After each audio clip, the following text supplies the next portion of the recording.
'Twas the night before Christmas, when all through the house not a creature was stirring, not even a mouse. The stockings were hung by the chimney with care, in hopes that St. Nicholas soon would be there. The children were nestled all snug in their beds, while visions of sugar plums danced in their heads.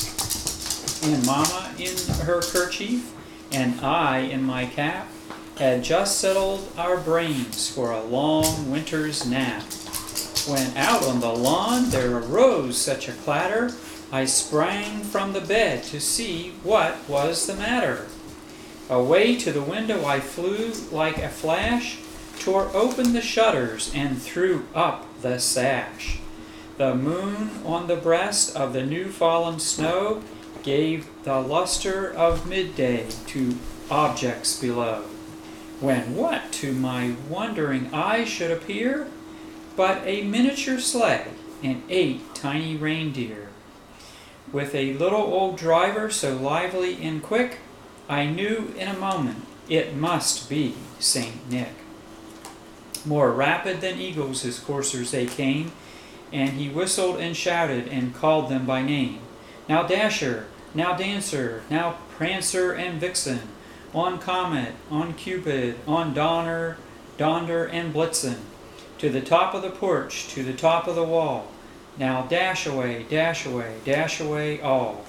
As dry leaves that before the wild hurricane fly, when they meet with an obstacle mount to the sky, so up to the housetop the coursers they flew, with the sleigh full of toys and St. Nicholas too.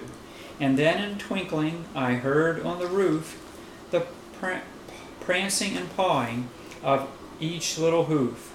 As I drew in my head and was turning around, down the chimney St. Nicholas came with a bound. He was dressed all in fur from his head to his foot, and his clothes were all tarnished with ashes and soot. A bundle of toys he had flung on his back, and he looked like a peddler just opening his pack.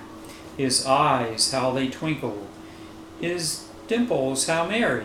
His cheeks were like roses, his nose like a cherry. His droll little mouth was drawn up like a bow, and the beard of his chin was as white as the snow. The stump of a pipe he held tight in his teeth, and the smoke it encircled his head like a wreath. He had a broad face and a little round belly that shook when he laughed like a bowl full of jelly.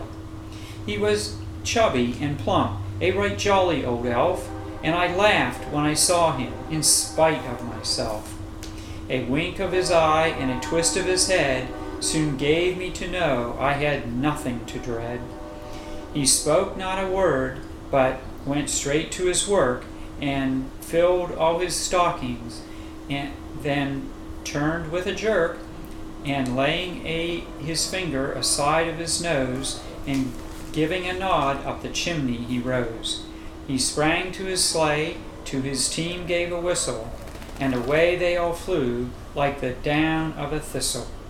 But I heard him exclaim, ere he drove out of sight, "Happy Christmas to all, and to all a good night." Good night. Merry Christmas, Ken. Merry Christmas, Courtney. Merry Christmas.